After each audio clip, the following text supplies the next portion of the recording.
to be signed with India sometime soon. Will that stand now? And on the decision, nothing changes. No, nothing changes. They'll be paying tariffs. America అధ్యక్షుడు Donald Trump కీలక వ్యాఖ్యలు చేశారు. America supreme court తను విధించిన టారిఫ్లను చట్టవిరుద్ధమని ప్రకటించినా భారత్తో కుదిరిన వాణిజ్య ఒప్పందంలో ఎలాంటి మార్పు ఉండదని స్పష్టం చేశారు.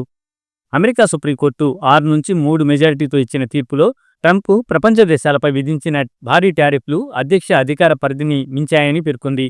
ప్రధాన న్యాయమూర్తి జాన్ రాబర్ట్స్ ఈ తీర్పును రచించారు. ఈ తీర్పుపై ట్రంప్ తీవ్ర ఆగ్రహం వ్యక్తం చేస్తూ కొందరు న్యాయమూర్తులను విమర్శించారు. అదే సమయంలో ప్రపంచ దిగుమతులపై అదనంగా 10% తాత్కాలిక సుంకం విధిస్తున్నట్లు ప్రకటించారు. ఈ కొత్త సుంకం 150 రోజుల పాటు అమల్లో ఉండనుంది. భారత్తో వాణిజ్య ఒప్పందం యథాతథంగానే ఉంటుందని స్పష్టం చేశారు ట్రంప్. ఇండియా టారిఫ్లు చెల్లిస్తుంది, అమెరికా కాదు, ఇది పాత పరిస్థితికి పూర్తి విరుద్ధం అని అన్నారు. ప్రధాని నరేంద్ర మోదీతో తన సంబంధాలు ఎంతో మంచివని ట్రంప్ పేర్కొన్నారు. అంతేకాదు, భారత్, పాకిస్తాన్ మధ్య గతంలో తలెత్తిన ఉద్రిక్తతలను తాను టారిఫ్ల బెదిరింపులతో ఆపేశానని మరోసారి చెప్పారు. పాకిస్తాన్ ప్రధాని షెహనాజ్ షరీఫ్ కూడా తన పాత్రను ప్రశంసించారని ట్రంప్ తెలిపారు. మొత్తానికి సుప్రీంకోర్టు తీర్పు వచ్చినా భారత్, అమెరికా మధ్య వాణిజ్య ఒప్పందం కొనసాగుతుందని ట్రంప్ స్పష్టం చేయడం గమనార్హం. అయితే కొత్తగా విధించిన 10% గ్లోబల్ సుంకాలు అంతర్జాతీయ వాణిజ్య రంగంలో మరోసారి చర్చనీయాంశంగా మారాయి.